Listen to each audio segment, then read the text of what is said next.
Well, hi, everybody out there in internet land. How are you all today? This is your friend Charlie Hunter here in Bellows Falls, Vermont. Nice to, well, I can't see all of you, but nice to be aware that all of you are out there and are still with us. I had a cat just come in right now, so maybe we'll get a cat visit. Cat skulked in and went behind the wood stove. Who knows? Anyway, today I thought it'd be nice to give you an update about what's on the easel. I sit in my very creaky office chair. Maybe I'll someday get a new office chair. If you buy my paintings or buy my video, I could get a new office chair. Be nice. You wouldn't have to put up with the squeaking. Anyway, ladies and gentlemen, I thought I would talk about this painting that I've been working on for the last couple of weeks. Let's go, and as ever, ladies and gentlemen, my beloved, the great Betty Sue, is behind the scenes, pulling the strings. So you'll hear me addressing Betty Sue now and again, and it's not because I'm crazy. It is because she is doing useful things. Betty Sue, could you start us off with the source material for this painting? This is a photograph from a book that my dad self-published back in about 1960 or 61. And then it got picked up by a small publishing company. And it was called the William and Charles Museum. And it was about a museum that my older brother, William, who was the head curator of the museum, a museum that my brother ran in our farmhouse in Milford, New Hampshire. That's our farmhouse up there on the right-hand side. That's our barns over there on the left-hand side. And in the center is my brother, William, with his little friend, Catherine. And William and his little friend, Catherine, are down at the bottom of the field on the right we used to call Dick Richards Field, because we rented it out to an actual farmer named Dick Richards, who used it for corn. And then over on the immediate foreground on the right is the skating pond, which was a small pond that we would clear off and ice skate on in the winter.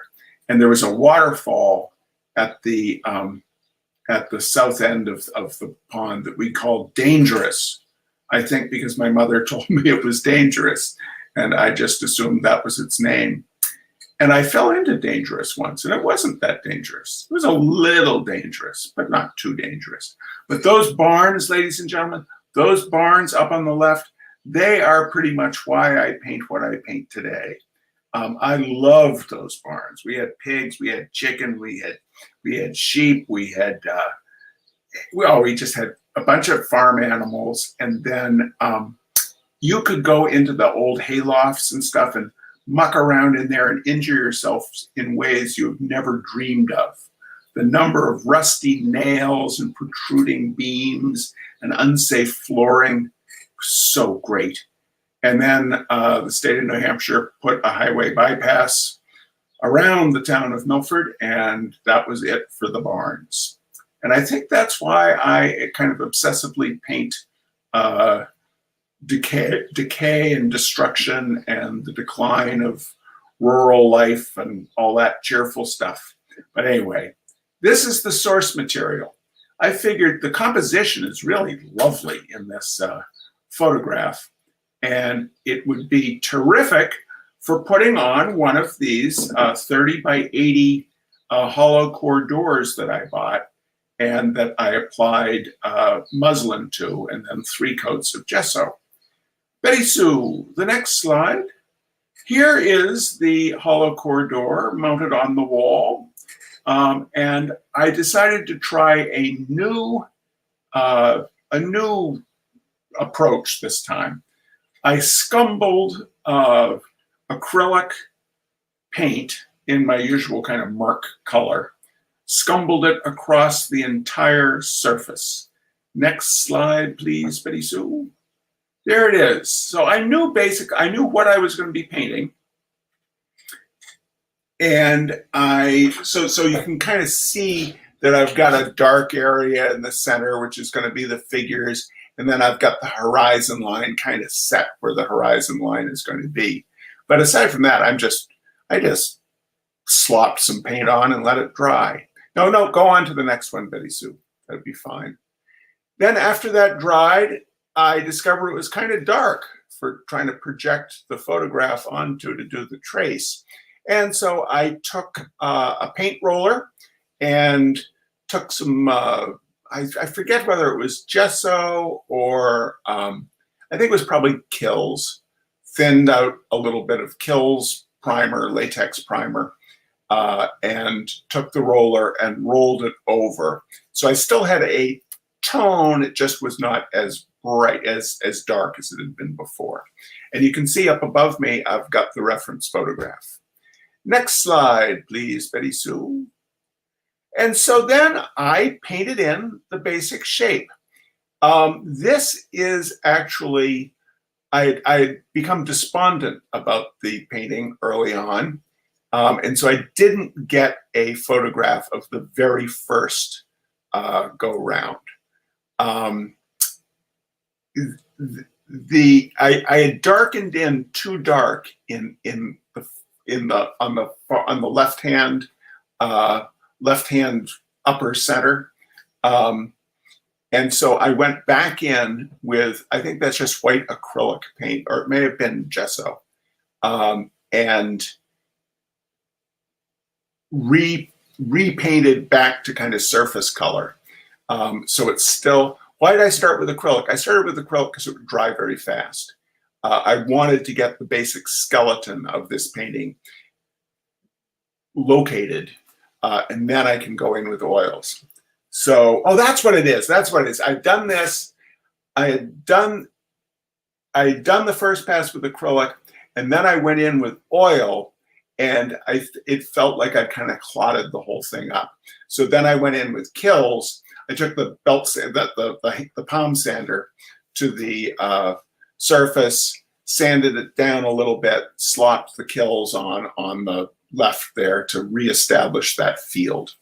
But you can see I'm getting the shapes in there. Let's go to the next slide, please. I was feeling despondent about the painting, so I did another version. This is a 36 by 72, so a 3 foot by 6 foot version. Again, this is a Frederick's pre-stretched canvas. Did the projection, did a very, very light version. I felt like I'd gone too dark on the hollow corridor one. So this one was just doing the acrylic in, I think it was a Payne's gray was the predominant, just very thinned out Payne's gray. And here I'm starting to play with oil glazes on top of it. Next slide, please, Betty Sue. And this is basically where this version of it stands. I've started, you can see I'm playing with glazing. I've got kind of roseate colors in there, and I'm starting to do, get into the browns a little. And this is where that painting stands now, because as I was working on this version of it, it felt like, oh, I know how I can get back into the other version of it.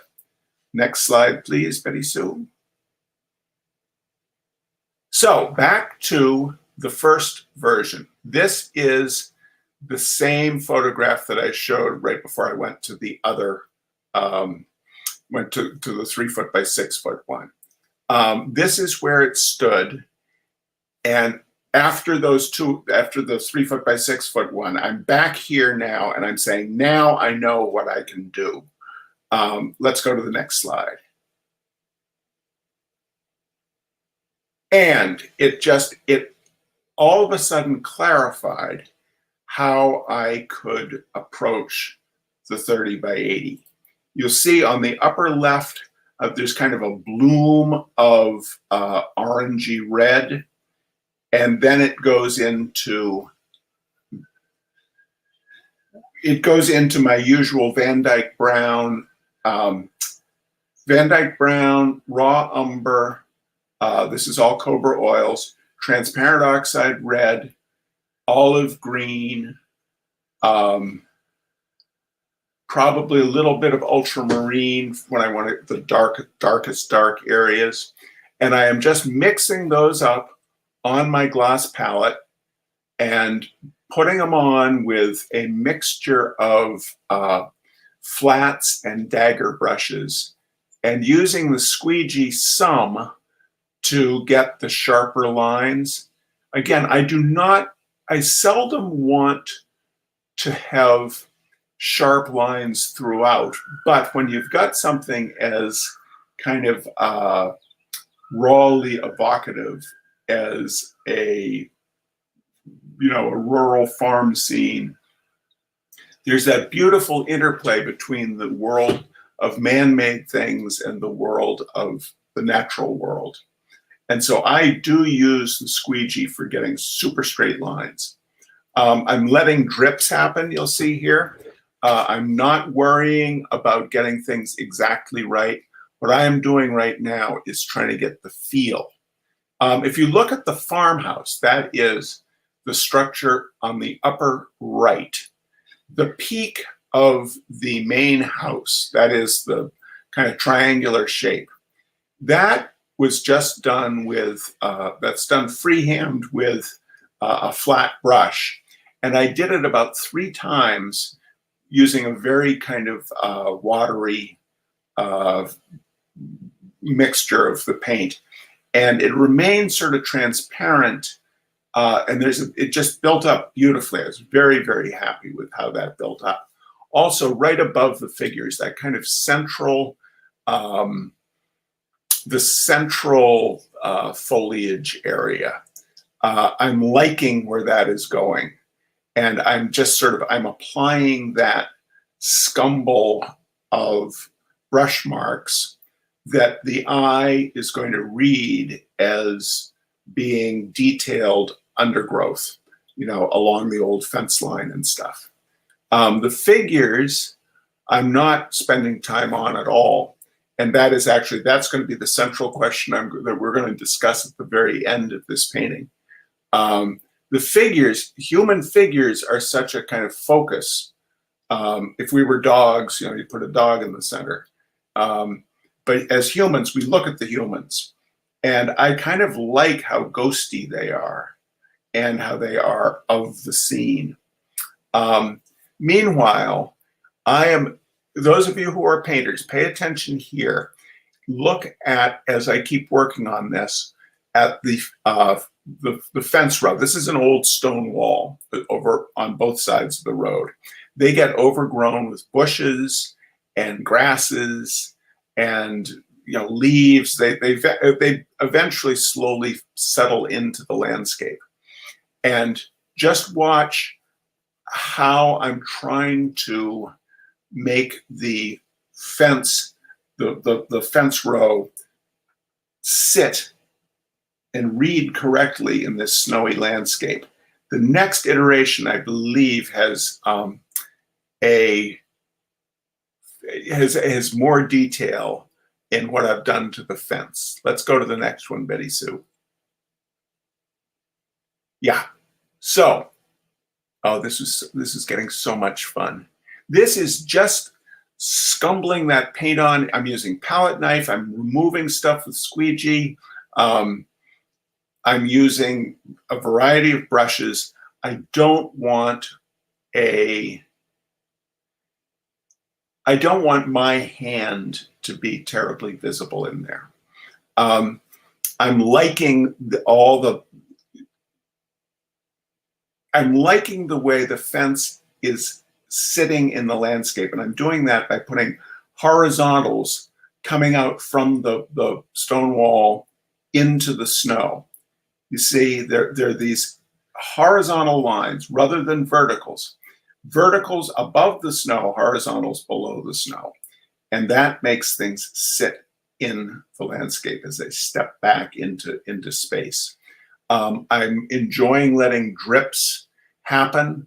I do not want a pristine rendering of this scene. I really want the presence of the artist to be visible, though I do not want the artist's hand to be dictating the scene. Does that make sense? I hope so. It sounds good. I've also, if you go back and rewatch this on YouTube and stuff, look at how I've been changing the road in the left foreground. It now comes in kind of straighter than it did before. So if you look at this also, it is really a series of triangles pointing to the upper center. Right now, it looks like an intriguing statement on the passage of time and how the landscape remains even after people pass through time. What I want is it to be evocative of something without spelling out what that something is. I like that interpretation of it. You know, it's like my beloved Betty Sue has just done a cover of Paul Simon's American Tune. And that song to me is, and you can find it just by going to Betty Sue's webpage, www.bettysue.com, BETTYSOO, one word, .com. And you can listen to it for free. And then you can buy it, and then you can become a sustaining member of her Patreon for like $3 a month, and it's worth it. But that song is beautifully evocative without being didactic. And I don't want this to be a didactic painting of like mourning the rural landscape. I don't want it to be an adorable picture of an adorable couple of adorable little kids. I don't want it to be a weren't things better then. I want it to be to evoke a response in the viewer. And I'm pretty happy with where it is now. Let's go to the next slide. This is a close-up of, back up again, go back one slide. Betty Sue, go to the previous one. Okay, over on the extreme right, underneath those scrubby trees on the extreme right, there is a passage. And this was prior to the election. I was lying awake at night, terrified that the forces of darkness would prevail. And although the forces of darkness have not been fully vanquished, the trend line is good. But anyway, I would lie awake at night being terrified and attempt to think about other things. One of which was, how was I going to do the foreground? Because to do the same scumbling that I was doing in the middle ground and the background, I was afraid it was all going to just read too much the same. So underneath those scrubby trees on the right, at one night I was lying awake and I thought, oh, Cobra painting paste, which is basically, it's the consistency of Vaseline, and it is the color of Vaseline. Maybe it is Vaseline, because it doesn't dry that damn quick. But anyway, it's basically paint without any pigment in it. And so now go forward, the next slide, Betty Sue. So I mixed in a lot of that Cobra painting paste into my raw umber Van Dyke Brown painting mixture and slathered that on. Then you'll see, do you have, Betty Sue, do you have the ability to have a cursor? Yes, okay, see where the line, there's kind of the slash in the upper center? Yes, exactly. Where the color is purer. Nope. It's a diagonal. It's the diagonal. Yes, right there. That is the painting paste applied, and then I hit it with then I sprayed the passage with white spray paint, and then I took the squeegee and I made that slash. I pulled down exactly, and so it exposed the truer color, but at a lighter value. Whereas by slapping the larger amount of paint down and then spraying the white spray paint on top very, very lightly, it gives a different value.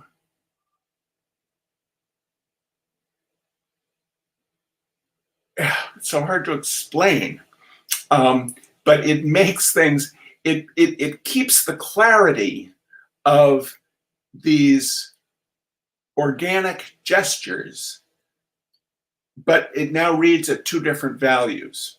Oh boy, I don't know how to explain it any better than that, ladies and gentlemen. But it's not using brush strokes to convey the information. To me, it's using just kind of a wildness of application of mark. And then on top of that, look at that delicious white that I put down. Yeah, that look at that, where she's got the cursor going. Look at that. That's the Kills primer, which, remember, you can put on top of oil, in theory. We'll find out what happens in 100 years, but I'm planning on being dead by then, so got to give those painting conservators something to think about. But this passage makes me extremely happy. It makes me feel like an artsy person. Next slide, please, Betty Sue. So this is my palette. This is what my palette looks like getting toward the end of a typical day. So I've got Cobra. The big tubes are unbleached titanium, burnt sienna, and then the squished out tube at the top is the painting paste, and then there's transparent oxide yellow, ultramarine blue. It's either the Payne's, no, that's a blue violet. Then I would say it is transparent oxide red, then the unbleached titanium. The bottle to the left of the unbleached titanium is Winsor Newton's Artisan Safflower Oil, which I use kind of as my thinning oil medium. Absolutely, I will speak to the use of the Safflower and the Artisan. And then the cat food container on the right is a Cobra painting medium. I think it's just their painting medium. And then on the left, the kind of more brownish can, that's the safflower oil. Then titanium white, the burnt sienna, the raw umber, the Payne's gray. I don't know, and probably that one that's upside down is Van Dyke brown. The safflower oil it's thinner than any of the painting mediums. It's very slow drying, but it's nice and greasy. And I mix a little bit of water in with that, and that is, it feels much more like turpentine, okay, than just using water if you're using the water mixables. You know how turpentine has that nice slickness to it? The Winsor Newton Artisan Safflower Oil will give you that slickness, and of course it increases transparency as opposed to using out of the tube thickness. Oh, Charbonneau has shown up. Charbonneau, you want to jump up? You want to be in the movie? No, Charbonneau doesn't want to be in the movies. But I'm using, you see the great big palette knife, and then little tiny palette knives, And that's a black silver by Dynasty brush. I use a whole variety of brushes. Next slide, please, Betty Sue. So this is where the painting is now. I'm quite happy with it. I do not think it's all the way there yet. I tend to think, and my friend Chuck Sullivan, who I do not agree with politically, but is a wonderful human being, and remember that, ladies and gentlemen, we can be having our extremely passionate political divisions at present, but remember, we always will have painting to bring us back together again. We're all still humans. We just have different visions. But anyway, Chuck and I were texting back and forth last night about what to do with the figures. I tend to think they should be out a little bit stronger. They're getting slightly overpowered by all of the texture in the stone walls. I'm very happy, I think, with the stone walls on the right. Stone wall on the left maybe gets a little sloppy over on the far left. I would love you guys watching this. I would love to see comments after the fact in the next day or two, or this afternoon. What do you think about like the trees? Remember, they're not being, I'm trying hard to be right in between being literal and being very painterly, for want of a better word. But when I look at how that farmhouse and the woods beyond the farmhouse and the central foliate area and the stone wall on the right-hand side, I feel that works really well. And then I look to the left, and I'm happy with the bloom of the reddish orange up at the up by the barn. But then overall, it just seems to me that the figures fade out a little too much. So I'm thinking of doing just bringing the value a little bit darker on the figures, and probably not the entire figure, but maybe in the central core of the figure, because I do like how they are ghosts, but I do not want them, I don't really want them to be literal ghosts. So I'd love to hear your comments. Does the water oil mixture vary for desired texture? Or is there one ratio to use all the time? No, I just I'll dip the brush in and mix on the palette. It's not at all a 1-to-3 or anything like that. It is just what you're trying to get done at the moment. It's worth experimenting with. I think when you start using it, one tends to overuse it. You just end up with a slick mess. Really, remember the fat over lean principle. You get all this stuff done. And now, like if I'm talking about making the values on the figures a little bit darker, I will definitely be using the safflower oil as the medium, because I can remove it. I can, it gives me the control that I want. But it's a fat layer, and we've got all the lean down already. Okay. One other thing you might want to think about is I put muslin on this 30 by 80 door. In the future, I've just ordered a roll of canvas when I'm working this large, because the muslin texture is so fine. It works beautifully on plein air pieces up to 16 by 32 or whatever. But larger than that, I want texture in my work that is of the same scale as the work. I don't want a really smooth surface. And the muslin, especially after a couple coats of gesso, is so smooth that at this scale, it's hard for the texture of the canvas to show through it all. What was that question again? The paste. When do I use the paste? I use the paste when I want to extend, when I want to increase the transparency of the paint. What I wanted over there on the right was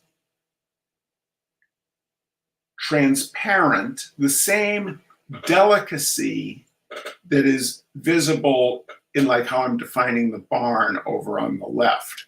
I wanted the same delicacy in the foreground, but I wanted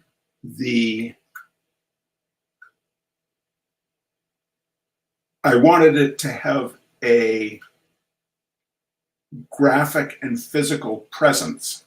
So by mixing the paste in there, it would keep the value the same as the out of tube paint mixture. It would increase the body, and I could put a real brush stroke down and then go and hit it with a lot of paint on it, and then hit it with the squeegee and get that somewhat lighter value, but consistency of initial gesture to come through. So basically it increases the volume, does not change any of the chromatic world. And so it increases the volume and therefore increases the transparency. All right, how long do you wait to varnish a picture like this after I've used the paste? This is one where there's enough, I mean, especially after spray painting with enamel on top of the painting paste, I'm gonna wait a year. Normally I paint so thinly that I feel pretty comfortable varnishing. This is with a finish varnish. I feel pretty comfortable putting a finish varnish down 6 months after a painting. But something like this, where there really is thickness to the paint, about a year. Now, if this needed to go to a gallery really quickly, I would wait till it was dry to the touch, and then I would spray. I would probably spray retouch varnish on it. Varnishing is always a good idea if you can possibly do it. It unifies the painting. If you've got some areas that have a gloss, are oily and have dried, they're going to have a sheen to them, and other areas are totally flat. Varnishing is going to unify that. It also protects the surface, and so in 50 years, if say a painting is in a room with a wood stove, and there's slowly over the years the soot is going to land on the painting, you remove the varnish, and there goes the soot, and you've got the clean painting again. All right, ladies and gentlemen, thanks for joining us today. I would love to hear your thoughts about this painting. I'm actually quite happy with it. I think this pretty much does what I want the painting to do. And in a way, I almost feel like my indecision about whether it's there or not there is a good sign, because a painting where you just rule from the beginning to the end, it's nice for the ego, but I don't feel like it really pushes what we are trying to do as artists. Whereas if there's a painting that's skirting right on the edge of chaos and just almost out of control, but can kind of grab it just in time before it gets away, I think that's one of the most joyful pursuits. So anyway, thanks so much for joining us. Would love to see your comments. Take good care, and we'll see you next week. Bye-bye.